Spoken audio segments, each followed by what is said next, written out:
Canal del Congreso, el canal de la Unión, presenta.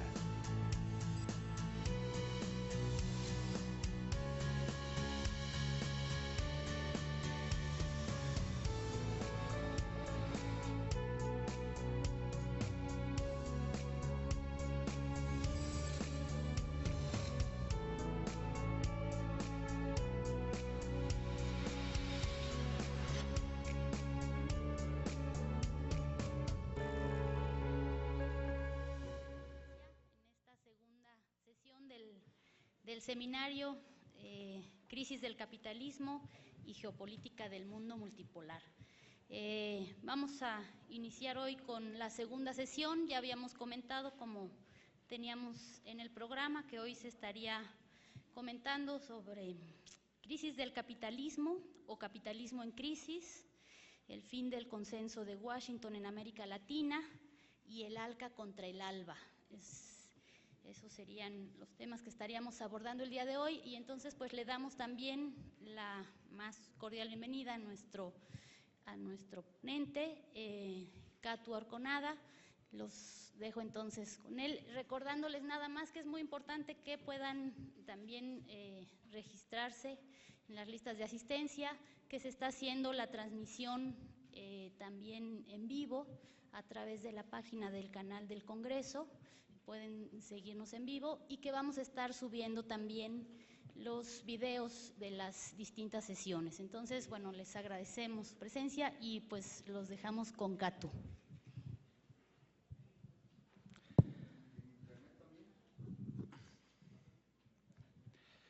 Bueno, muchas gracias, Shadeni. Buenas tardes.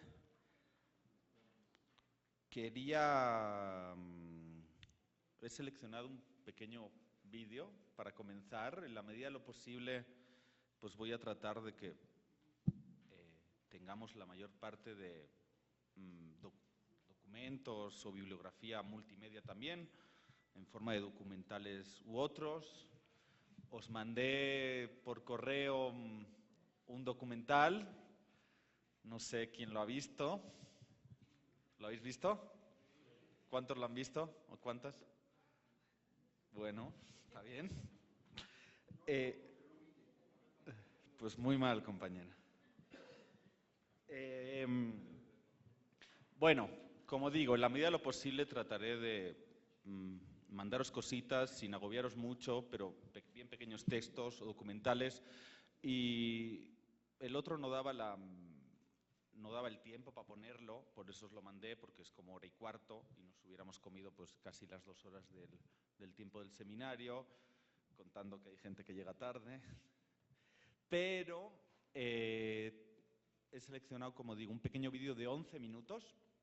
En realidad es un extracto de una conferencia de David Harvey. David Harvey es un geógrafo inglés, marxista, que viene trabajando varios de estos temas, incluida una conceptualización del neoliberalismo en cuanto a acumulación por desposesión. Quizás la hayáis escuchado, luego también vamos a repasarla. Pero bueno, es una breve intervención, como digo, de 11 minutos de David Harvey sobre la crisis.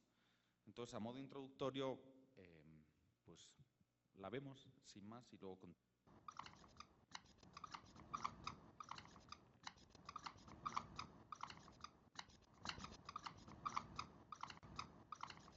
Okay, so we've been through this crisis, and there are all sorts of explanatory formats out there, and it's interesting to look at the different genres. One genre is that it's all about human frailty. I mean, Alan Greenspan took refuge in the fact it's human nature, he said, you can't do anything about that. But there's a whole world of explanations that kind of say it's the predatory instincts, it's the instincts for mastery, it's the delusions of investors and the greed and all the rest of it. So there's a whole range of discussion of that. And of course, the more we learn about the daily practices on Wall Street, we kind of figure there's a great deal of truth in all of that. The second genre is that there's institutional failures. The regulators were asleep at the switch. the shadow banking system innovated outside of their purview, etc., etc., etc., and therefore institutions have to be reconfigured, and it has to be a global effort by the G20, something of that kind. So we look at the institutional level and say that has failed and that has to be reconfigured. The third genre is to say everybody was obsessed with a false theory. They read too much Hayek and believed in the efficiency of markets, and it's time we actually got back to something like Keynes, or we took seriously Hyman Minsky's theory about the inherent instability of financial activities. The next genre is that it has cultural origins. Now, we don't hear that much in the United States, but if you were in Germany and France, there are many people there would kind of say this is an Anglo-Saxon disease, and it's nothing to do with us. I happened to be in Brazil when it was going on, and Lula was kind of saying, well, first off, he was saying, oh, thank God the United States is being disciplined by the equivalent of the IMF. We've been through it 8 times in the last 25 years, and now it's their turn. Fantastic, said Lula, and all the Latin Americans I knew, until it hit them, which it does, and then they kind of changed their tune a little bit. So there's a kind of a way of which it became cultural, and you can see that, by the way, in which this whole Greek thing is being handled. The way the German press is saying, well, it's the Greek character, it's defects in the Greek character, and there's a lot of rather nasty stuff going on around that, but actually there are some cultural features which have led into it. For instance, the US fascination with home ownership, which is supposedly a deep cultural value. So 67, 68% of US households are homeowners. It's only 22% in Switzerland. Of course, it's a cultural value in the United States. It's been supported by the mortgage interest tax deduction, which is a huge subsidy. It's been promoted since the 1930s. Very explicitly in the 1930s, it was built up because the theory was that debt-encumbered homeowners don't go on strike. And then there's a kind of notion that there's a failure of policy, and that policy has actually intervened. And there's a funny kind of alliance emerging between the Glenn Beck wing of Fox News and the World Bank, both of whom say the problem is too much regulation of the wrong sort. So there are all of these ways, and all of them have a certain truth. And skilled writers will take one or other of those perspectives and build a story and actually write a very plausible kind of story about this. And I thought to myself, well, what kind of plausible story can I write which is none of the above? Which is one of the things I always think to myself. And it's not hard to do, particularly if you're coming from a Marxist perspective, because, you know, there aren't many people who try to do this analysis from a Marxist perspective. And I was really clued into this by this thing that happened at the London School of Economics about a year and a half ago, when Her Majesty the Queen asked the economists, how come you guys didn't see this thing coming? I mean, she didn't say it exactly that way, but, you know, it's just the sentiment. And they got very upset, and then she actually called the Governor of the Bank of England and said, how come you didn't see it coming? And then the British Academy put forward this, got all together all these economists, and they came up with this fabulous letter to Her Majesty. And it was it was actually astonishing. It said, well, you know, many dedicated people, intelligent, smart, spent their lives working on aspects of this thing very, very seriously, but the one thing we missed was systemic risk. And you say, what? And then it went on to talk about a politics of denial and all the rest of it. So I thought, well, you know, systemic risk, you know, I can translate it into the Marxian thing. You're talking about the internal contradictions of capital accumulation. And maybe I should write a thing about the internal contradictions of capital accumulation and try to figure out the role of crises in the whole history of capitalism and what's specific and special about the crisis this time around. And there were 2 ways in which I thought I would do that. One was to sort of look at what's happened since 1970s to now. And the thesis there is that in many ways the form of this current crisis is dictated very much by the way we came out of the last one. That the problem back in the 1970s was excessive power of labour in relationship to capital. That therefore the way out of the crisis last time was to discipline labour. And we know how that was done. It was done by offshoring, it was done by, you know, Thatcher and Reagan, and it was done by neoliberal doctrine, it was done all kinds of different ways. But by 1985 or 86, the labour question had essentially been solved for capital. It had access to all of the world's labour supplies. Nobody in this particular instance has cited greedy unions as the root of the crisis. Nobody in this instance is saying it has anything to do with excessive power of labour. If anything, it's the excessive power of capital, and in particular the excessive power of finance capital, which is the root of the problem. Now, how did that happen? Well, we've been, since the 1970s, in a phase of what we call wage repression, that wages have remained stagnant. The share of wages in national income right throughout the OECD countries has steadily fallen. It's even steadily fallen in China, of all places.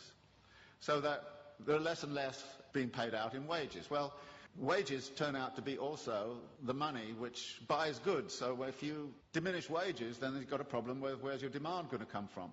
And the answer was, well, get out your credit cards. We'll give everybody credit cards.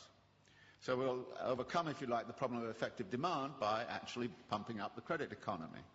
And American households, British households have all roughly tripled their debt over the last 20, 30 years. And a vast amount of that debt, of course, has been within the housing market. And out of this comes a theory which is very, very important, that capitalism never solves its crisis problems. It moves them around geographically. And what we're seeing right now is a geographical movement of that. Everybody says, well, okay, everything's beginning to recover in the United States, and then Greece goes bang, and everybody goes, what about the pigs, you know? And it's interesting. You had a finance crisis, which is in the financial system. You've sort of half solved that, but at the expense of a sovereign debt crisis. Actually, if you look at the accumulation process of capital, you see a number of limits and a number of barriers. And there's a wonderful language that Marx uses in the Grundrisse, where he talks about the way in which capital cannot abide a limit. It has to turn it into a barrier which it then circumvents or transcends. And then when you look at the accumulation process, you look at where the barriers and limits might lie. And the simple way to look at it is to say, look, the typical circulation process of accumulation goes like this. You start with some money, you go into the market and you buy labour, power and means of production, and you put them to work with a given technology and organisational form. You create a commodity which you then sell for the original money plus a profit. Now, you then take part of the profit and you recapitalise it into an expansion for very interesting reasons. Now, there are two things about this. One is there are a number of barrier points in here. How is the money got together in the right place at the right time in the right volume? And that takes financial ingenuity. So the whole history of capitalism has been about financial innovation. And financial innovation has the effect of also empowering the financiers. And the excessive power of the financiers can sometimes, they do get greedy, no question about it. And if you look at financial profits in the United States, they were soaring after 1990. They're going up like this. Profits in manufacturing were coming down like this.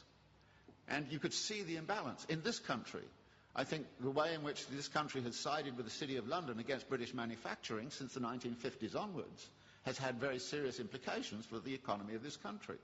You've actually screwed industry in order to keep, financiers happy. Any sensible person right now would join an anti-capitalist organisation. And you have to. Because otherwise we're going to have the continuation. And notice it's a continuation of all sorts of negative aspects. For instance, the racking up of wealth. You would have thought the crisis would have stopped that. Actually, more billionaires emerged in India last year than ever. They doubled last year. The wealth of the rich, I just read something this morning, in this country has accelerated. Just last year, what happened was the leading hedge fund owners got personal remunerations of $3 billion each in 1 year. Now, I thought it was obscene and insane a few years ago when they got 250 million. But they're now hauling in 3 billion. Now, that's not a world I want to live in, and if you want to live in it, be my guest. I don't see us debating and discussing this. I don't have the solutions. I think I know what the nature of the problem is. And unless we're prepared to have a very broad-based discussion that gets away from, the normal kind of pablum you get in the political campaign and, everything's going to be okay here next year if you vote for me, you should know it's crap and say it is. And we have a duty, it seems to me, those of us who are academics and seriously involved in the world, to actually change our mode of thinking. Pero espero que con los subtítulos y los dibujitos hayáis entendido más o menos. Básicamente en esta sesión la idea era repasar pues algunos aspectos básicos, sobre todo de esto que se ha venido a llamar, o de esta fase del capitalismo que se ha venido a llamar neoliberalismo. y que si bien en una buena parte de América Latina pues se ha venido dejando atrás, la verdad que México está a pleno funcionamiento. En cualquier caso, la primera de las preguntas con las que quería comenzar, y pues al final volveremos sobre ella, y de hecho ir pensándola porque espero que poder preguntaros y que me respondáis, es si la actual, el momento histórico en el que estamos, es una crisis más del capitalismo, similar o diferente, no importa, pero una crisis más del capitalismo a semejanza de las anteriores, o es el propio sistema capitalista en crisis. Vamos a ver algunas cuestiones y al final pues lo debatimos. No sé qué tal se vea con las pantallas, pero bueno, en cualquier caso, sí que solemos oír mencionar y demás que estamos ante una crisis estructural del sistema capitalista. Algunas de las características de esta, o de por qué decimos que es estructural. En primer lugar, partimos de una crisis de sobreproducción del sistema capitalista. Se produce más de lo que se puede consumir, obviamente no en las mismas partes geográficas, lo que lleva a pérdidas, quiebras y la necesidad de recomponer la cuota de ganancia mediante el abaratamiento de la mano de obra. David Harvey comentaba algo de eso también. ¿Cómo se solucionó o cómo se intentó solucionar esta crisis? Mediante el lanzamiento masivo de crédito a las familias, y eso sobre todo en Estados Unidos y en Europa, en los años previos al 2007 y al 2008. Para compensar la progresiva pérdida de capacidad de consumo de la clase obrera por las rebajas salariales, se fomenta su endeudamiento hasta el punto de, en una maniobra desesperada, y que es abiertamente una estafa, generarle deudas que los propios bancos saben que no podrán devolver. Esas famosas hipotecas basura que habréis escuchado mencionar. Fue una cosa loca.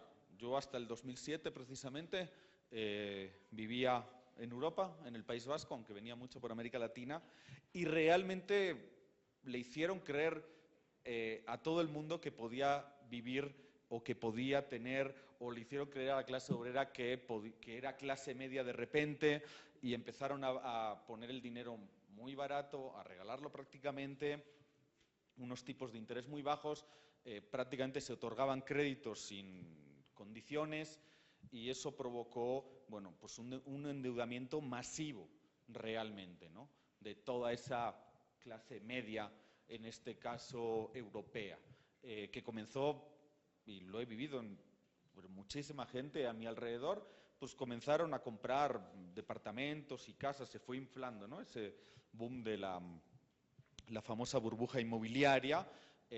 Se dejó sobre todo el reimpulso de la economía en manos de la construcción, en manos de un boom inmobiliario. La gente empezó a comprar casas, y empezó a comprar casas de $500,000, ¿no?, €500,000, 300.000, 400.000, 500.000 euros, a unas tasas de interés muy bajos, ¿no?, y a pagar en 20, 30, 40 años.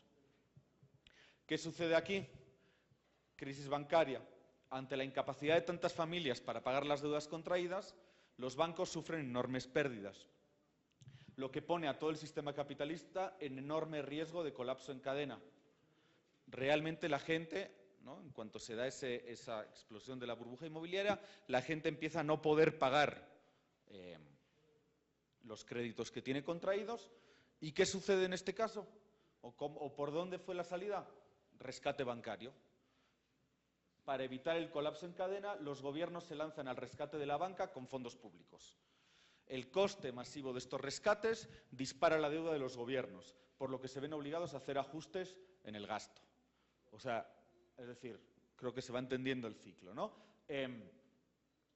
Se empezaron a utilizar fondos públicos, o sea, de los impuestos de todos y todas las ciudadanas, para rescatar a bancos privados, porque de otra manera los bancos iban a quebrar. Y obviamente, según la lógica neoliberal, iban a arrastrar pues la economía de todo el país, y por eso los estados dedicaron un montón, miles de millones de euros, en este caso, a rescatar a bancos privados. ¿Qué pasa entonces? Para reducir la deuda pública creada por el rescate a la banca, los gobiernos reajustan el gasto, recortando en servicios básicos, eliminando subvenciones, subiendo impuestos a los trabajadores e introduciendo nuevos servicios de pago. Por lo que se reduce de nuevo la capacidad de consumo de la clase obrera, también de la clase media, y agrava la crisis de sobreproducción. O sea, es decir, la salida ante eso, y por eso ahora las crisis tan grandes que tienen sobre todo esos famosos PIGS que se mencionaban ahí, ¿no? Los Portugal, Italia, Grecia, España, el sur mediterráneo, sobre todo de Europa, que de alguna manera tuvieron que, primero, ser rescatados los propios gobiernos, esos famosos rescates, o sea, la Unión Europea, bueno, la Comunidad Europea en este caso, el Fondo Monetario Internacional y demás, prestaron miles de millones de euros a los gobiernos para que a su vez rescataran a los bancos. Y obviamente esto a cambio de ¿qué fue? Pues a cambio de unas condiciones muy duras, sobre todo para la clase trabajadora, ¿no? Flexibilización. Lo que de alguna manera, lo vamos a ver más adelante, pero lo que de alguna manera en una buena parte de América Latina se hizo durante los 90 y durante ese famoso consenso de Washington, bueno, en este caso ahora mismo se está aplicando en Europa, ¿no? Y pues ya lo veremos más adelante también, pero el punto o el elemento más caliente ahora mismo en Europa es Grecia, ¿no? que utilizó miles de millones de euros, está en una bancarrota técnica y ahora mismo tiene que devolver, pues cada plazo de devolución de la deuda son como 500 millones de euros, 1.000 millones de euros que no tiene y que tiene que devolver al Fondo Monetario Internacional pues cada pocos meses. Pero en esa crisis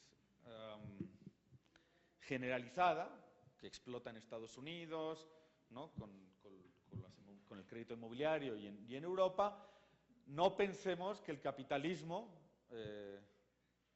está terminado de alguna manera, ¿no? Sino que siempre, de alguna manera, o por lo menos hasta el momento, ha encontrado las formas para reciclarse y para generar mercados donde hasta ahora ni siquiera existía mercado, ¿no? Bueno, os he puesto algunas viñetas, pero que creo que ilustran perfectamente. No sé si lo leéis, ¿no? Pero le dice uno a otro, ya le entregamos a los mercados casi 200.000 millones. Y dice el otro, hay que ver cómo nos los van a devolver. Preguntan, ¿los mercados? No, nuestros contribuyentes y el mundo. Bueno, pues esto escenifica perfectamente el momento actual, sobre todo en Europa y en Estados Unidos. ¿Por qué crisis estructural? Porque inyectando miles de billones de dólares a las economías capitalistas, es decir, nacionalizando la bancarrota capitalista, se logra resolver y salir de la crisis. Fijaros, ¿no?, que ni en Europa todavía, sobre todo en Europa, en Estados Unidos habría que debatir más, pero ni siquiera nacionalizando precisamente esa bancarrota, ni siquiera salvando a bancos privados con dinero público, se está logrando salir de esa crisis, ¿no? Y de hecho continúa el desmontaje del estado del bienestar. Y además, ¿por qué? O más elementos por el que definimos esta crisis actual como estructural. Porque a la crisis económico-financiera, que todos y todas quizás conocemos con mayores detalles, se le suman otras crisis como la energética, algo de eso vimos, ¿no?, la semana pasada, la ecológica, todo lo que tiene que ver con el cambio climático, también lo mencionábamos, ¿no? Y realmente no hay planeta suficiente para los recursos naturales que estamos consumiendo, o alimentaria, que quizás no se está, o quizás no se suele, o es una variable que no se utiliza tanto en nuestros análisis, pero la crisis alimentaria también de alguna manera contribuye de manera sustancial a esta crisis estructural. ¿Y por qué decimos alimentaria? Brevemente, porque quizás no se conoce tanto. Porque los países, primero, han perdido la capacidad de producir alimentos por ellos mismos.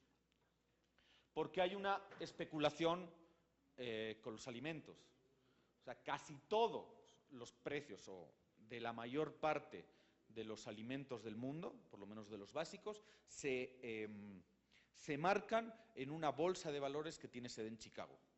Ahí es donde se decide el precio y las tendencias de precios de los alimentos a nivel mundial. Y obviamente hay una especulación con los alimentos cada vez ¿no? En la medida en que todo eso va a un mercado de valores, cada vez hay más empresas que deciden especular con los alimentos, que compran grandes cantidades, que esperan a que los precios suban, bajen y especulan con todo eso. Y el control de la producción mundial de alimentos por parte de las transnacionales y el famoso agronegocio y los alimentos transgénicos, ¿no? Es decir, unas pocas empresas multinacionales comienzan, de hecho, a diseñar la política alimentaria de una buena parte del mundo. Y los agrocombustibles, una buena parte del suelo fértil del mundo, que se debería utilizar para producir alimentos, pues en este caso se está utilizando, en muchos países, bueno, especialmente de América Latina, se está utilizando para producir agrocombustibles, sobre todo plantación de soya y similares.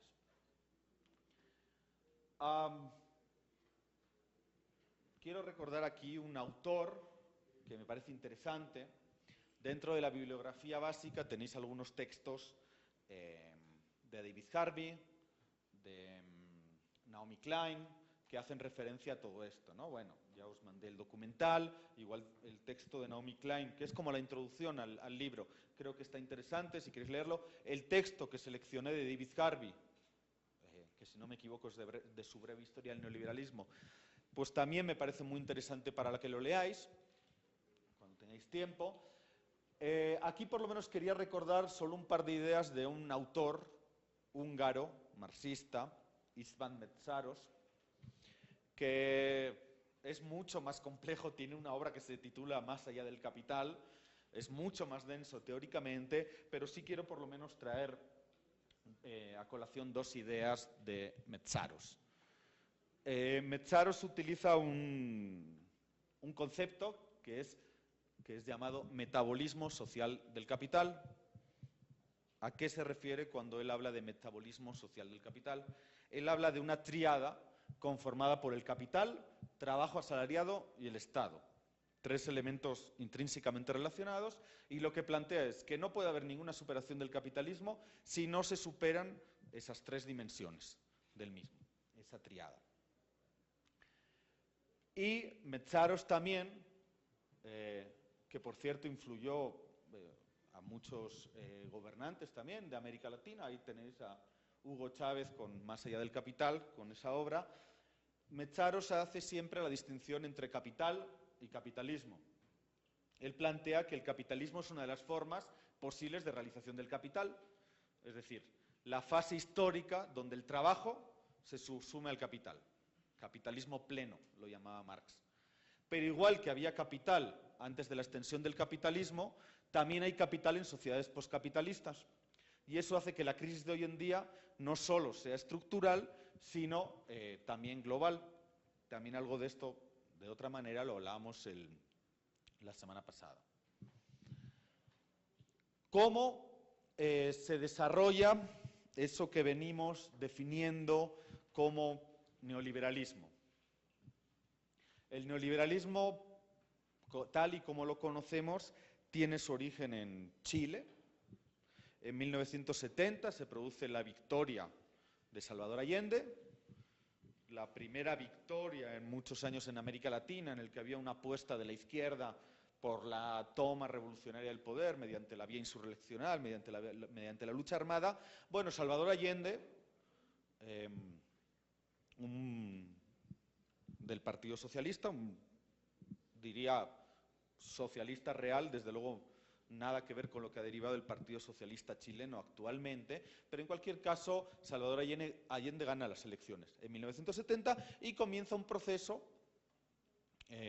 vía elecciones democráticas de nacionalizar una serie de sectores estratégicos de la economía chilena y poner en marcha una serie de medidas que tendían hacia el socialismo. En ese instante, contra Chile comienza una guerra económica que, si la estudiamos en detalle, tiene muchas similitudes con la guerra económica, por ejemplo, que hoy está sufriendo Venezuela. Y ya hablaremos pues, también más adelante de Venezuela.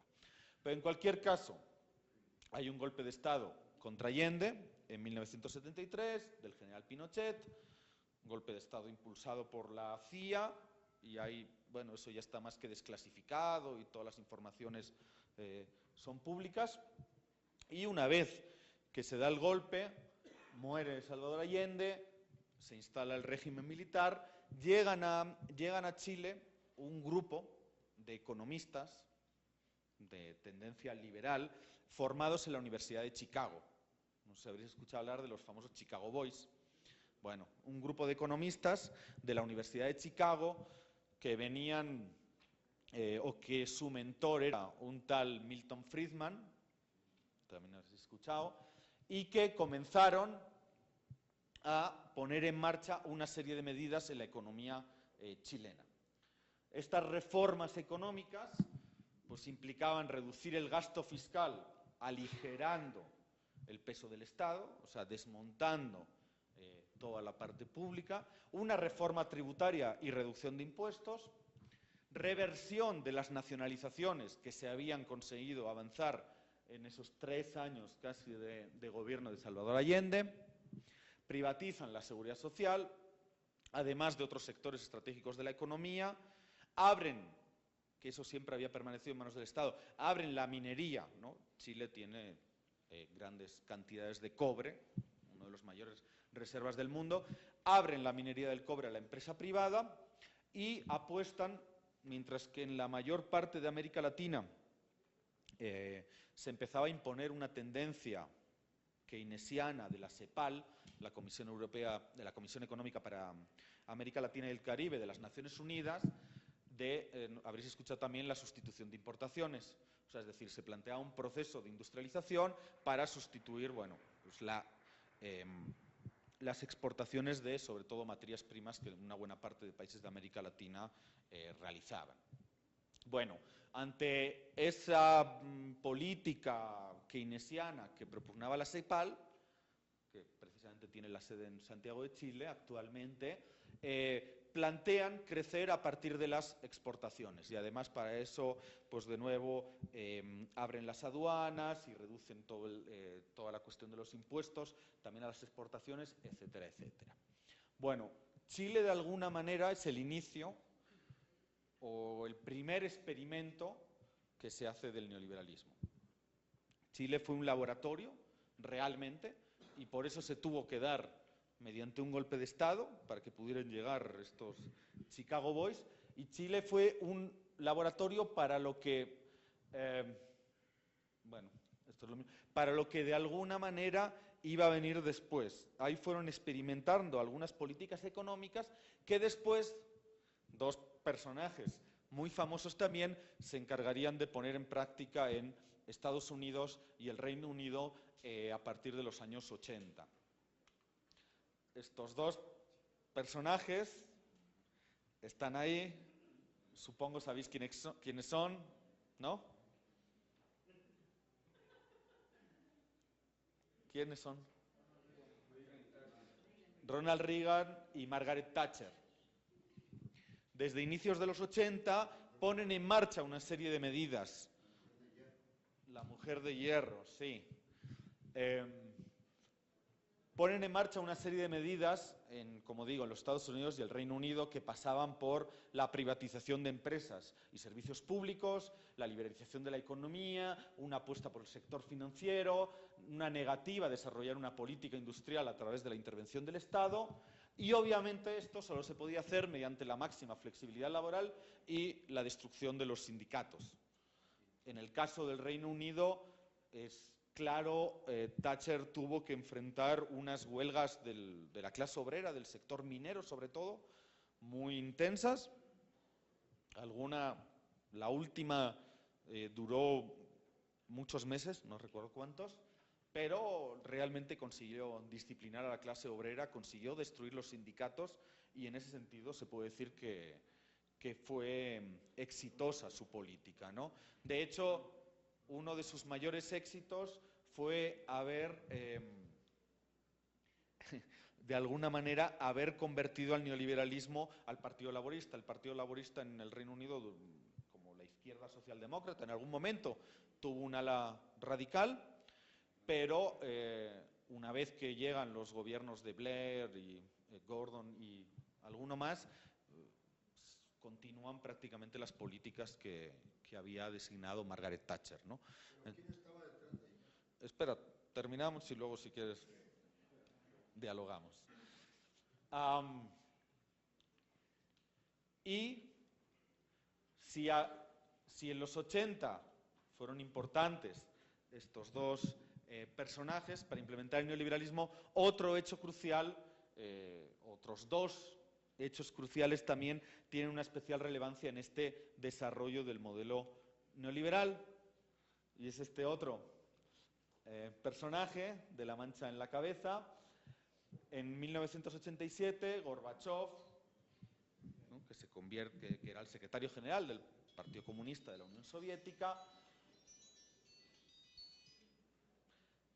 impulsa dos términos que, bueno, se hicieron famosos: glasnost y la perestroika.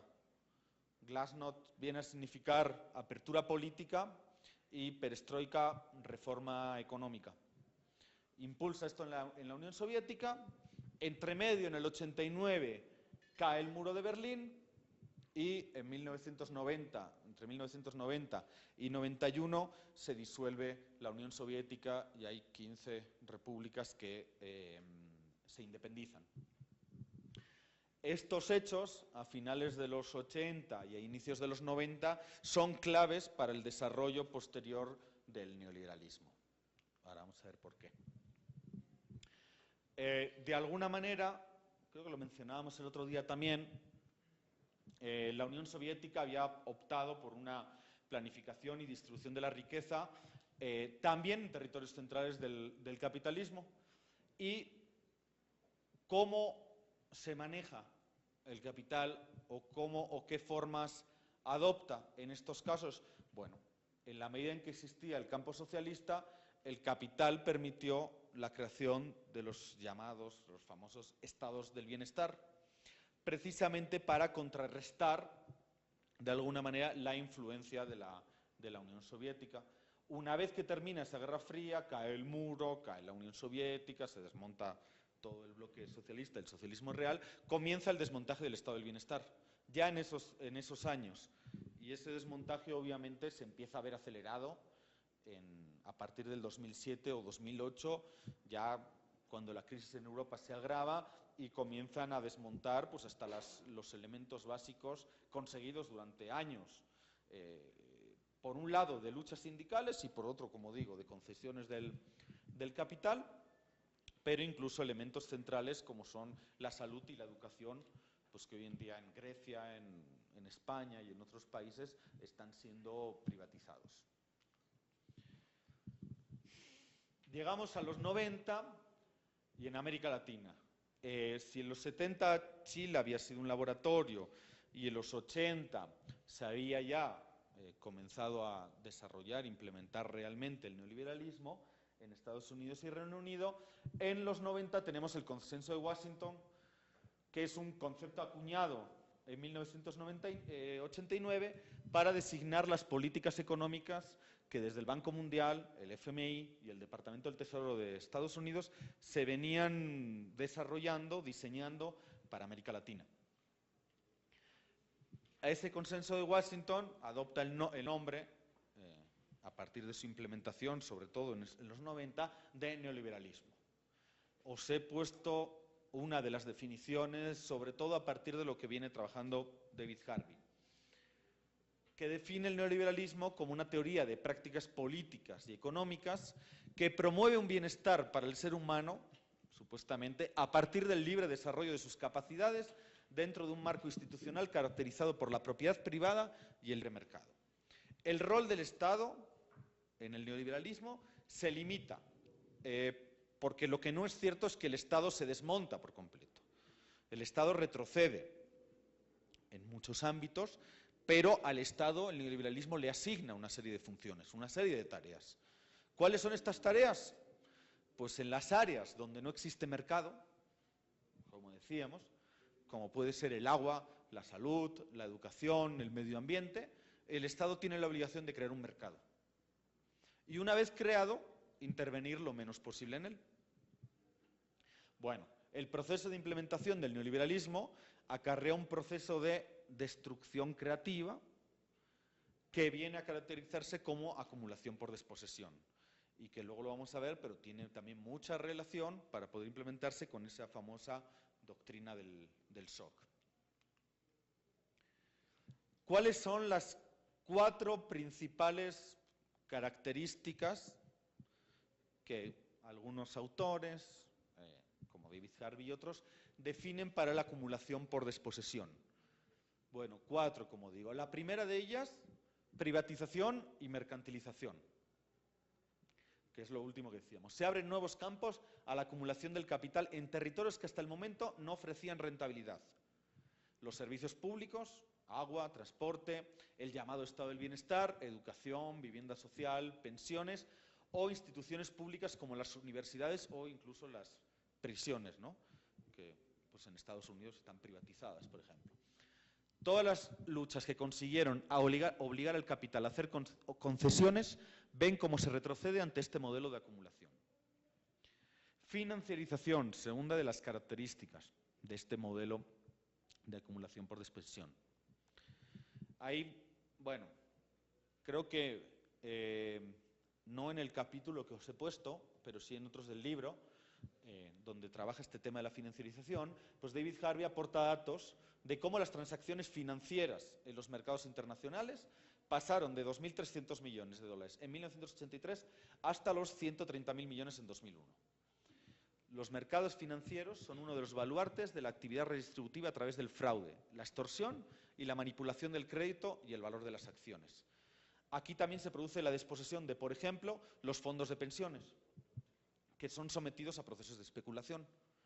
Aquí incluso he tenido conocimiento en México, el propio sistema de pensiones invierte, no soy experto, si alguien más sabe luego hablamos, pero invierte por medio de los famosos fondos especulativos que se parecen bastante a los fondos buitre, invierte pues de manera especulativa para generar beneficios, supuestamente para poder seguir pagando las pensiones, y de hecho hay una serie de compañías como BlackRock, estadounidenses y otros fondos especulativos que operan aquí en México y que hasta donde yo sé tienen en sus manos el sistema de pensiones mexicanos. Bueno, pues en México y en otros países del mundo, tanto las pensiones como otros están siendo sometidos al mercado especulativo. Claro, eso a veces funciona y a veces no, como lo hemos visto, ¿no? en Europa. Gestión, tercera de las características, gestión y manipulación de la crisis. Mediante la gestión de la crisis y de la deuda son transferidos de la periferia al centro miles de millones de dólares. El consenso de Washington y la utilización de la herramienta de las élites y del imperialismo, llamado Fondo Monetario Internacional, FMI, para, mediante sus políticas de ajuste estructural, mantener el despojo del sur. Es decir, el Fondo Monetario Internacional como un instrumento que se crea después de la Segunda Guerra Mundial y que pues ahora mismo, como lo hemos visto, no solo en América Latina, sino ahora mismo la pelea está en Grecia, ¿no? Donde el Estado, bueno, por supuesto ya ha pagado, de hecho todos los países de América Latina y de África, ¿no? Si uno estudia cuál es la deuda pagada, han pagado varias veces la deuda contraída. Y ese tema de la deuda quizás podamos trabajarlo en alguna de las sesiones, porque sería importante. Es decir, cómo, por ejemplo, y es parte también de esa doctrina del shock, se utilizaron las dictaduras militares para incrementar esa deuda con el Fondo Monetario Internacional y otros. Y como digo, deuda que ha sido pagada por muchas veces, ¿no? Y todavía se siguen pagando pues, intereses. Y la cuarta de las características de esta acumulación por desposesión, las redistribuciones estatales. Una vez implementado el neoliberalismo, el Estado redistribuye la riqueza desde las clases bajas a las altas, privatizando y recortando el gasto público o reduciendo impuestos a las élites, por ejemplo, aumentando impuestos a los salarios y reduciéndoselo a los beneficios por inversiones. Es decir, en vez de tener una fiscalidad progresiva, pues, o nos venden estas cosas de alguna manera. Ahora, justo hoy estaba saliendo una de las propuestas de la nueva derecha en España, Ciudadanos, de poner un IVA, de subir el IVA al 18% y para todos por igual, o sea, es decir, ¿no? Que pagan lo mismo por cualquier producto los ricos que los pobres. En esos 90 se dan 3 ofensivas del neoliberalismo en América Latina y el Caribe. Una ofensiva económica, por medio de privatizaciones, ajustes presupuestarios sobre la educación, salud, vivienda y políticas sociales, flexibilización laboral, regulación económica a favor de las fracciones más concentradas, etcétera, etcétera. Una ofensiva ideológico-cultural, ese famoso discurso del fin de las ideologías y del fin de la historia, ¿no? Fukuyama, que mencionábamos también el otro día, ¿no? Una vez que cae el muro. Precisamente el fin de la historia de Fukuyama, si no me equivoco, se escribió en el 91, justo en esa época en la que cae el muro, como digo, y se desmonta la Unión Soviética. Y una ofensiva política, ¿no?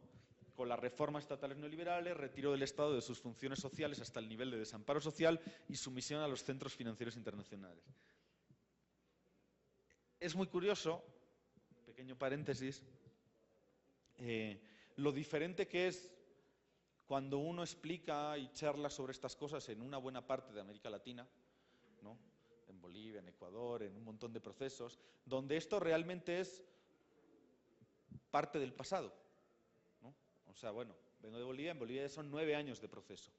Y cuando hablemos de Bolivia y de Ecuador y de Venezuela, vamos a ver, aparte de, digamos, una charla más política, pero veremos indicadores concretos de América Latina, o sea, de Naciones Unidas. Y vamos a ver indicadores de cómo se ha transformado, ¿no? Y de cómo la gente ha salido de la pobreza y cómo se han mejorado las tasas de inversión social y de un montón de cosas concretos, ¿no? Y en Bolivia es increíble. Cuando uno ve las tablas de Naciones Unidas, es como hay un antes y un después, ¿no? Hasta el 2005, ¿no? Cuando termina el neoliberalismo, tienes una serie de indicadores y de repente tienes otra serie de indicadores, comienzan a crecer, ¿no? Todos los indicadores en materia social del 2006 para adelante. Claro, cuando uno hace este discurso en México, pues uno dice, si no hemos salido todavía de aquí. O sea, es complicado, ¿no? México probablemente sea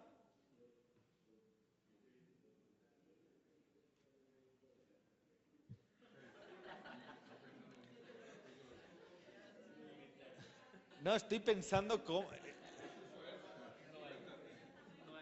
Vamos a debatirlo después, pero México probablemente sea el país que menos ha avanzado en el proceso de dejar atrás el modelo neoliberal. O sea, sí, pero el proceso de dejarlo atrás, digamos. Todos los procesos avanzaron mucho en eso. Digo, estaba pensando así conmigo mismo, qué me dirían en Colombia, en Perú, pero yo diría, me atrevería a afirmar que México es el país que menos ha avanzado, o que más ha avanzado, diciéndolo al contrario, en el avance de implementación del neoliberalismo. Realmente, ya digo, esto es un tema que hay que debatir, investigar y que, pues, no conozco ahora mismo así como investigaciones y demás, pero habría que discutirlo. Pero de todos los países en donde todavía sigue el neoliberalismo vigente, pues México probablemente sea el que más lo ha implementado, ¿no? Y en el que estas ofensivas económicas, ideológicas y culturales y políticas más han avanzado. Lo dejo ahí para el debate. Segunda de las preguntas que tenéis que ir pensando para luego que debatamos. Bueno, entonces otra idea importante. El capitalismo, en la etapa neoliberal, una vez derrotado su archienemigo comunista, ¿no? El comunismo, cambiará su hipótesis de conflicto hacia la periferia, sobre todo hacia aquellos países poseedores de recursos energéticos clave para la puesta en movimiento de los medios de producción transnacionalizados. Además, según algunos autores, al suavizarse la disputa interimperialista por el control de mercados y territorios, ¿no? En el momento, como digo, en que cae la Unión Soviética, se cierra el periodo de la Guerra Fría, Estados Unidos entra en su fase de hegemonía, y como digo, ¿no? Pues indiscutida prácticamente por 20 años, hasta que comience a surgir este mundo multipolar del que hablábamos el otro día, se habría virado a la gestión asociada y subordinada de las principales potencias al imperialismo yanquis. Al menos hasta la, como digo, creciente multipolaridad que se profundiza, ¿no? Eso que decíamos que quizás comienza a surgir en 2001 de manera incipiente, bueno, en 2008 obviamente la crisis profundiza todo eso, obviamente, ¿no? A partir de que la crisis nace e impacta especialmente en Europa occidental y en Estados Unidos, y obviamente ahí surgen con fuerza, sobre todo Rusia y China, que además con una gran influencia en América Latina. Por cierto, que hoy salía la noticia de que ese nuevo aeropuerto que van a hacer en México se lo van a disputar dos contratas o dos grandes cúmulos de empresas como holdings, una española, ¿no? Sobre todo liderada por Ferrovial y todos estos señores, y otra por un consorcio chino. Hoy salía la noticia. Vamos a ver en los próximos días. Bueno, ¿y cómo aterriza esto en América Latina? Pues en América Latina, en concreto, los mecanismos imperialistas giraron en torno a las llamadas reformas neoliberales emanadas del consenso de Washington, impulsando una política de fuerte restricción y monitoreo fiscal, orientado al pago de las llamadas deudas externas, la fuerte injerencia del FMI y del Banco Mundial en las definiciones políticas, económicas y educativas internas, nacionales de cada país, el impulso del Área de Libre Comercio de las Américas, ALCA, y más tarde el Plan Puebla-Panamá, el avance de la instalación de bases militares en territorio latinoamericano, ese es el germen del plan, y sus intervenciones humanitarias como el Plan Colombia. Todas estas políticas, de alguna manera, tendientes a afianzar la hegemonía imperialista en la región, al tiempo que desplegaban la violencia directa en otros territorios, que necesitaban subordinar por sus riquezas naturales y posición geopolítica, como en Irak, ¿no? Entonces, como dos niveles. Aquí, de alguna manera, se va extendiendo en América Latina, ¿no? Disciplinando en esta ofensiva económica, mediante el FMI y el Banco Mundial, extendiendo las bases militares, tratando de poner en marcha un tratado de libre comercio para toda América Latina, ¿no? Ese tratado, igual, creo que luego lo menciono por ahí y hablaremos de él, pero ese tratado que fue derrotado hace casi 10 años en Mar del Plata, en esa cumbre de las Américas, pero a la vez, mientras hacían eso en América Latina, bueno, utilizaban otra táctica, de alguna manera, una fase superior de esa doctrina del shock en Irak, en este caso, para ponerlo bajo el control o para poner los recursos naturales bajo su control.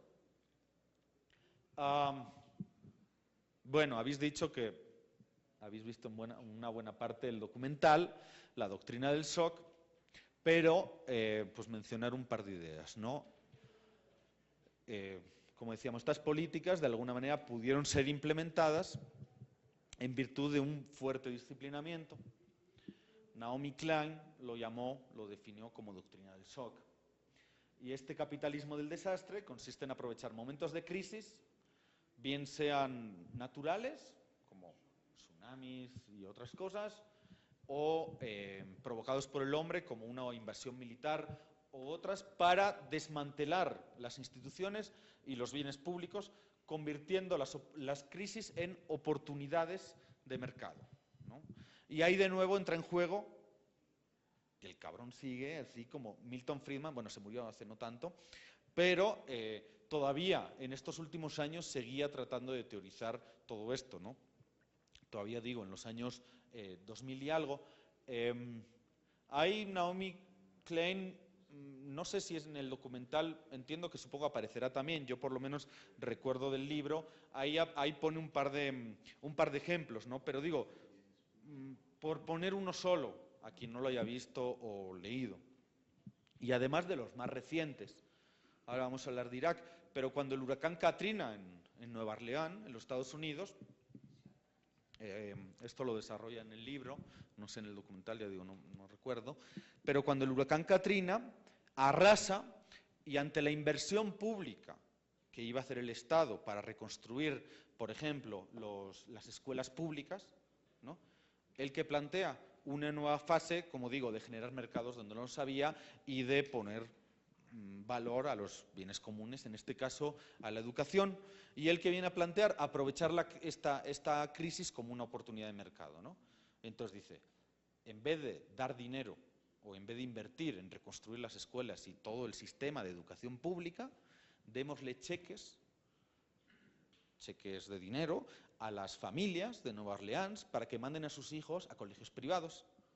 Y de esta manera vamos a generar un mercado donde hasta ahora no lo hay, mismo que sea mediante la intervención del Estado. En realidad luego son unos malos liberales porque ellos quieren solo que no intervenga el Estado cuando les interesa que no intervenga, pero siempre utilizan al Estado para poner en marcha y para crear estos mercados. Esto de alguna manera ya se empezó, por ejemplo decíamos Chile como laboratorio, bueno, también no lo he mencionado antes, pero en los años 70 y algo se empezaron a poner en marcha en Chile estos cheques, no sé cómo se llaman, pero cheques escuela, precisamente para privatizar todo el sistema de educación pública. ¿Y qué sucede en Irak? Yo creo que es el escenario más claro, ¿no? Donde realmente pudieron hacer eso que se llama borrón y cuenta nueva, ¿no? O sea, es decir, destruimos todo y lo construimos de nuevo a nuestra manera. Entonces, en primer lugar, en esta doctrina del SOC implementan una doctrina militar que es esa, ¿no? De la estrategia de dominio rápido, SOC and Euf, no sé ni siquiera cómo se pronuncia, pero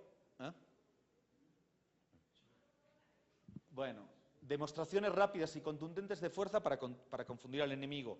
Y ahí no hay más que ver el documental, o el vídeo de algún documental, el vídeo que está en YouTube, lo podéis, o sea, hay miles de vídeos del primer bombardeo a Irak, a Bagdad, que fue televisado. O sea, la CNN lo retransmitió en directo. Y entonces ahí puedes ver, ¿no?, cómo están retransmitiendo, como si fuera un partido de fútbol, hay calma absoluta, por aquí vienen los aviones y de repente empiezan a bombardear de manera masiva y brutal, ¿no?, causando, como digo, pues el pavor, la conmoción y la desorientación absoluta pues, entre toda la población civil iraquí, en este caso. Al shock y al pavor le sigue el shock económico, privatizaciones, liberalización completa del mercado, reducción del peso del Estado y imponen un tramo fijo del IVA del 15% de impuestos. Y ya como en la fase superior de este shock, si queda algún tipo de resistencia en la población civil sobre todo, pues el shock literal se da en forma de torturas y pues también todas esas cosas que habéis visto en esas imágenes vergonzosas, ¿no?, de tortura a la población iraquí en una buena parte. Ahí, ¿cuál es el rol del Estado en esta guerra sin fin? Ya no el de un gestor que se ocupa de una red de contratistas, sino el de un inversor capitalista de recursos financieros sin límite, entre comillas, que proporciona el capital inicial para la creación de un complejo empresarial y después se convierte en el principal cliente de sus nuevos servicios, ¿no? Es decir, destruyen todo y el Estado de alguna manera, ¿no?, es el que proporciona el capital inicial para empezar la reconstrucción, pero que pagando a una serie de empresas estadounidenses, propiedad incluso, ¿no?, de los propios políticos, Dick Cheney, el que era vicepresidente de los Estados Unidos, etcétera, etcétera, y una vez que los financia, se convierte en su principal, o ellos se convierten en su principal proveedor.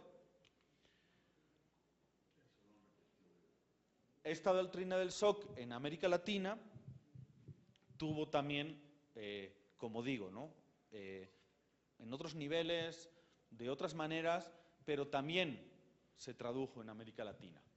Y se tradujo mediante el impacto de las hiperinflaciones, la virtual desaparición del dinero, que es ni más ni menos la principal mediación de las relaciones sociales en el capitalismo, es decir, en muchos países de América Latina, y bueno, a mí me contaban en Bolivia, ¿no?, en la época de la hiperinflación del neoliberalismo, la gente iba a comprar el pan con bolsas de dinero, literalmente, llenas de billetes, ¿no? El dinero perdió todo su valor. El miedo a la participación política y social, dejadas por el terrorismo de Estado, esto también en una buena parte de América Latina, ¿no?, como decíamos, si bien las dictaduras militares tuvieron una influencia muy grande, muy importante también en el aumento o la creación de la deuda externa, que solo América Latina. Bueno, en este caso también de la misma manera y por los mismos actores, en este caso también la CIA, el Departamento de Estado, se puso en marcha que habréis escuchado, la Operación Cóndor en América del Sur, la Operación Charlie en Centroamérica, ¿no? Que sobre todo impulsada por militares argentinos entrenados por la CIA. Bueno, pues prácticamente secuestró, torturó y desapareció pues, a decenas de miles de militantes de izquierda, de toda la izquierda latinoamericana, en una buena parte de países, Brasil, Argentina, Uruguay, una buena parte de Centroamérica, etcétera, etcétera.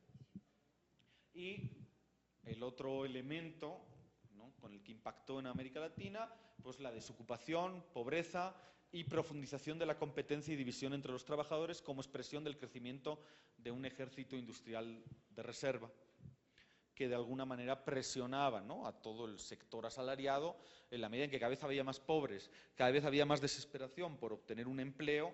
Bueno, fue más fácil, al igual que en Estados Unidos y el Reino Unido, reducir, rebajar las condiciones laborales, los derechos sociales, ¿no?, logrados, como digo, pues, en años y años de lucha de los sindicatos en todos los países de América Latina.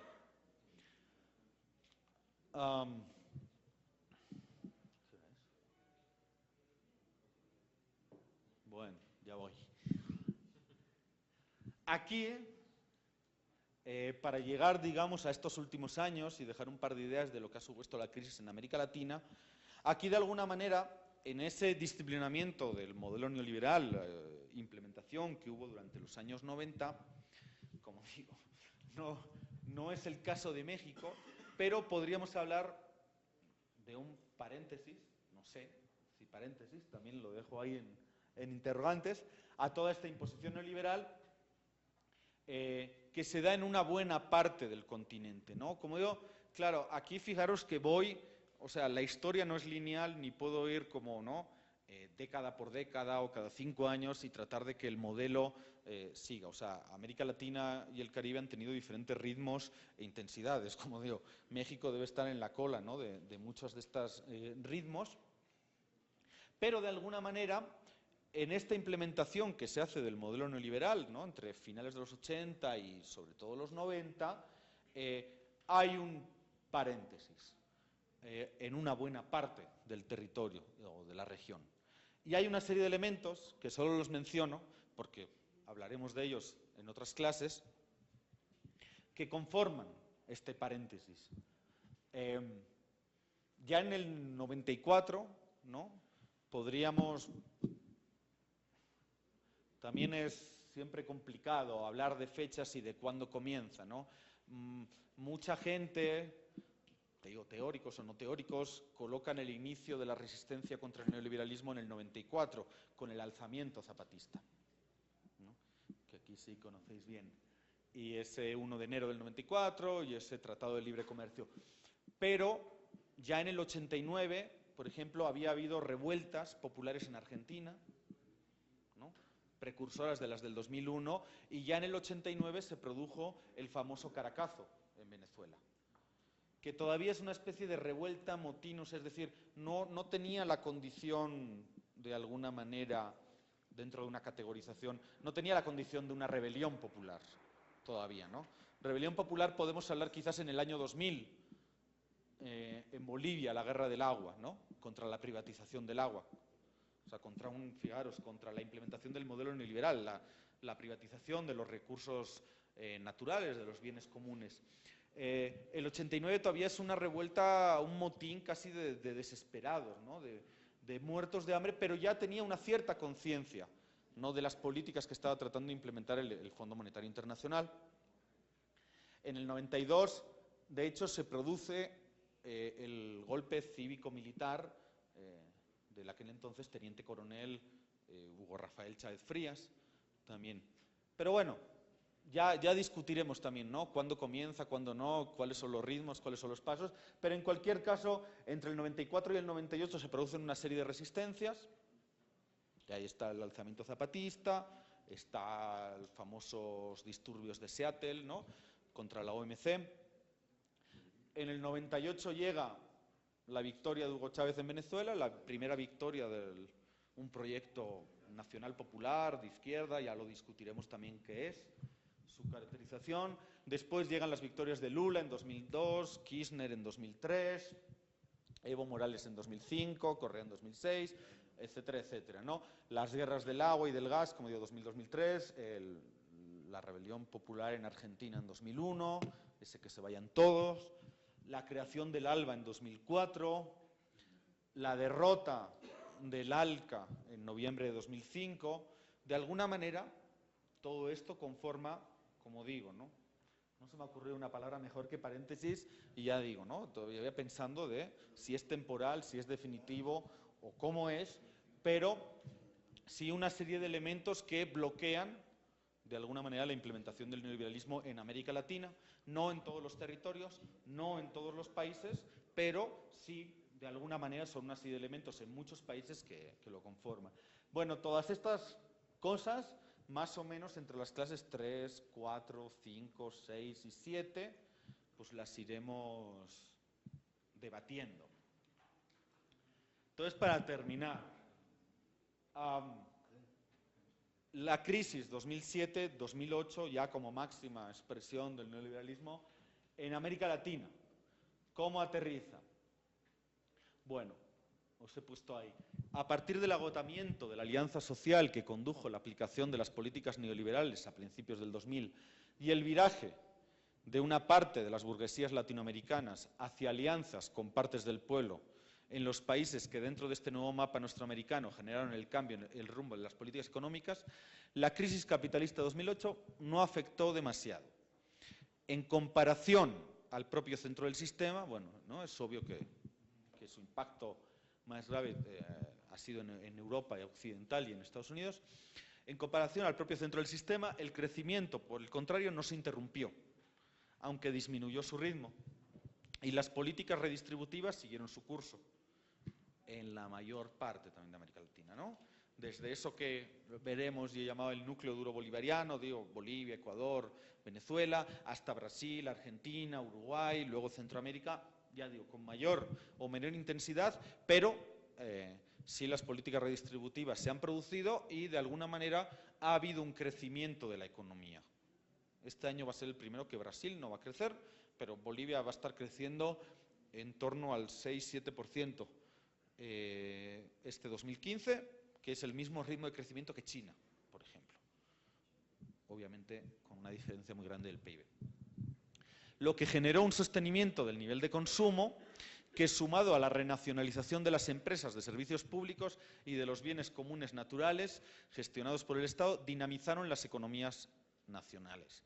O sea, eso es puro Keynes, ¿no? O sea, es decir, aumento de salarios, una cierta redistribución de la riqueza y, por lo tanto, aumento del consumo y un cierto dinamismo de la economía.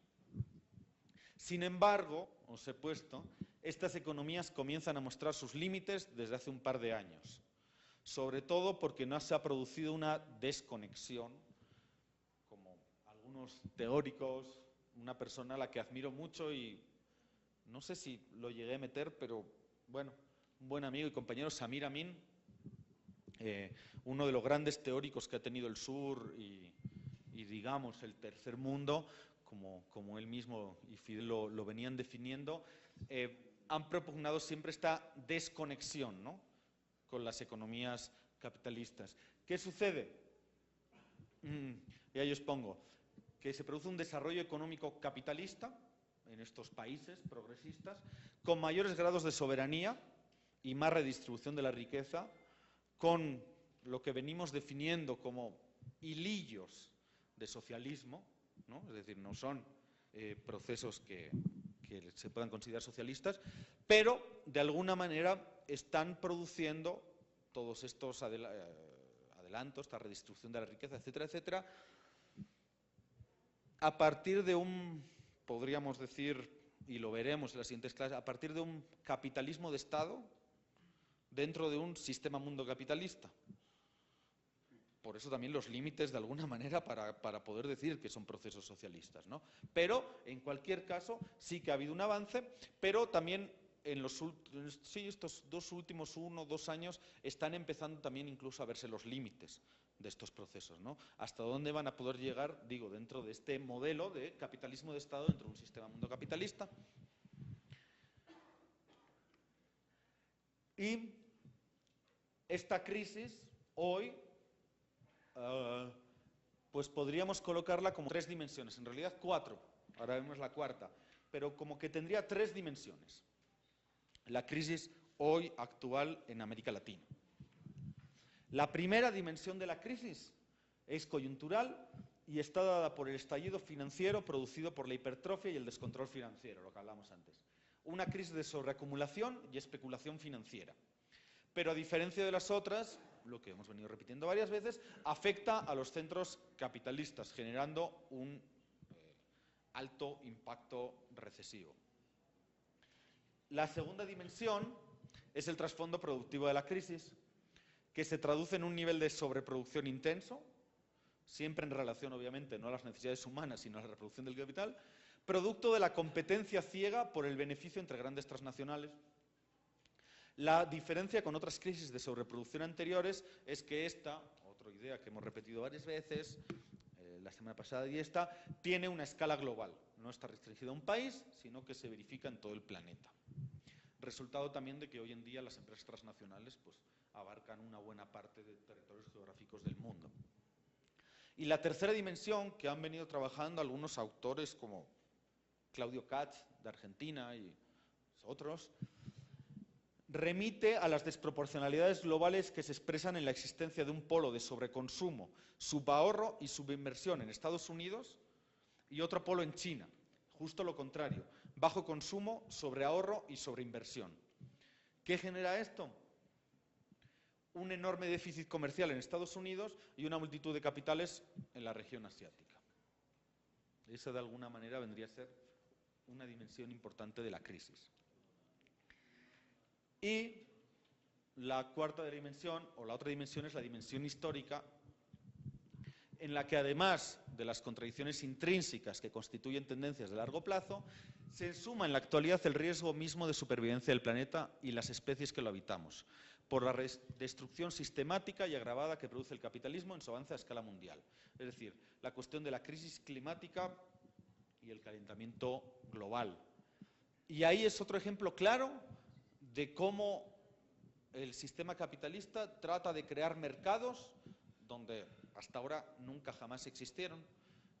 Y hay, el aire, efectivamente, esta cosa de la economía verde y demás que habréis escuchado nombrar, ¿no? Y que de repente en un tiempo empezó a estar muy de moda, ¿no? Y Naciones Unidas, pues a mí me tocó ser parte del equipo negociador boliviano, del gobierno boliviano, en una cumbre de Naciones Unidas de Río +20 en el 2012, en Río de Janeiro. Y ahí llegaron todos los países del norte ¿no? desplegando todo este arsenal de la economía verde y queriendo vendernos que esto era el gran avance. Y al final lo que supone es una especie de reciclaje del capitalismo y de crear un mercado donde hasta ahora no había. Por ejemplo, el aire. Es decir, el aire nunca tuvo un valor de mercado. Bueno, pues aunque ahora ya nos parezca casi hasta algo normal, pero han conseguido crear un mercado del aire. Y estos famosos bonos y mercados de carbono que habréis escuchado nombrar. ¿Y qué es? Así brevemente, como digo, en simple, ponerle precio al aire. Desarrollándolo un poco, bueno, es decir, el norte, en todas estas convenciones de Naciones Unidas siempre hay acuerdos, o debe haber acuerdos, ese protocolo de Kioto, etcétera, etcétera, por el que tiene que haber un tanto por ciento de reducción de las emisiones, ¿no? Sobre todo los países del norte. También de los del sur y sobre todo las potencias emergentes que, bueno, pues cada vez se están industrializando más, pero bueno, en general, históricamente ha sido el norte. Y ahí, entonces, ¿qué pasa? Que tenemos que reducir todos las emisiones en no importa, 20%, ¿no? Mis emisiones anuales de gases de efecto invernadero a la atmósfera. Pero ahí, ¿qué pasa? Que yo soy Alemania, ¿no? Motor industrial de Europa, tengo que contaminar mucho para seguir creciendo y no puedo reducir eso a lo que en realidad ya me he comprometido. Entonces te digo a ti, Bolivia, que tienes muchos bosques y tienes la Amazonía y tienes no sé qué, te digo, bueno, yo te voy a pagar porque tengas ahí tus bosques y por el tanto por ciento de emisiones, ¿no?, que capturan tus bosques y que no van a la atmósfera. Y entonces con todo eso se está generando un nuevo mercado, pero un nuevo mercado en el que esos bonos ya han entrado en el ámbito, en el campo de la especulación financiera. Entonces ya no es ni siquiera un trato directo entre Alemania y Bolivia, de te pago tanto, que ya habría que discutirlo. Es que además esos bonos se están comercializando y se está especulando con ellos en el mercado financiero internacional, con esos famosos bonos de mercado. Entonces ya se creó un mercado donde no lo había, ¿no? Y ya se puso precio al aire. La última de las ideas que quería mencionar es que incluso en los países donde se ha producido una reducción de la pobreza, porque hay una redistribución de las riquezas o de las ganancias que producen los recursos naturales, incluso en esos países, reducción de la pobreza no implica reducción de la desigualdad. Porque en una buena parte de América Latina la pobreza es verdad que se ha ido reduciendo. Pues de hecho, excepto en México, creo, de nuevo, el año pasado el único país donde aumentó la pobreza de toda América Latina y el Caribe fue en México. Pero es muy curioso como en esta crisis, ¿no?, estructural del capitalismo, en realidad la desigualdad sigue aumentando y en realidad los ricos siguen haciéndose cada vez más ricos. Y eso se puede ver. Ahí os ponía un par de datos, bueno, no importa las fuentes, pero una investigadora en Estados Unidos, una investigación que salió, plantea que cada 100 dólares adicionales generados luego de la crisis en las economías del mundo, de Estados Unidos, 116 dólares de cada 100 fueron apropiados por el 10% más rico de la población. Y dice, el absurdo resultado es posible porque el 90% restante de los estadounidenses registró una reducción de su nivel de ingreso. Y fijaros, otro dato que salía también hace unos meses, para 2019 el mercado de lujo, de artículos de lujo, en la región, en América Latina y el Caribe, llegará a los 25.640 millones de euros, lo que supone un crecimiento del 88% respecto a 2014. Y lo mismo ha sucedido hay otras investigaciones que por ahí podéis googlear, no sé, en Europa, en España. Fijaros la crisis en la que está metida, y pues no recuerdo ahora los datos, pero el consumo de artículos de lujo en el Estado español ha crecido este año, pues el año pasado, el 2014, en medio de la crisis más terrible, ¿no?, que sufre la población española. La última idea, ahí con una compañera en un curso que estamos trabajando, con Atilio Borón y otros, y que en algún momento será un libro, venimos trabajando el concepto de capitalismo en fase de descomposición, que otros autores, en algunas aproximaciones, por ejemplo Samir Amin y otros, pues definen como capitalismo senil, ¿no? ¿Y qué planteamos?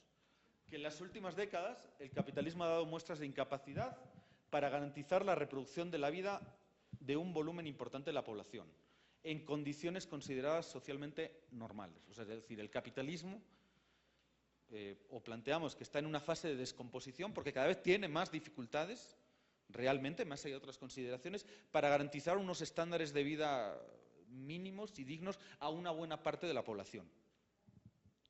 Cuidado, la descomposición puede adquirir diferentes ritmos y grados en las diversas regiones.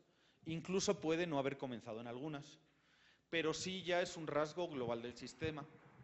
Y descomposición no es sinónimo, cuidado también, ni de desaparición ni de caída.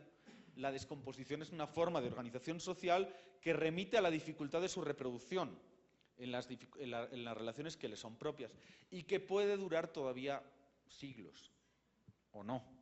Pero en cualquier caso, sí planteamos y os planteo, ¿no?, pensar el capitalismo en una fase de descomposición. Y aquí, por lo tanto, vuelvo a la pregunta inicial de si estamos ante una crisis más del capitalismo, con todas las diferencias, pero de las que ha tenido, pero igual una crisis más de las que ha tenido a lo largo de su historia, o si estamos ante el propio sistema capitalista en crisis. Y me quedo aquí, que ya he hablado bastante. Gracias.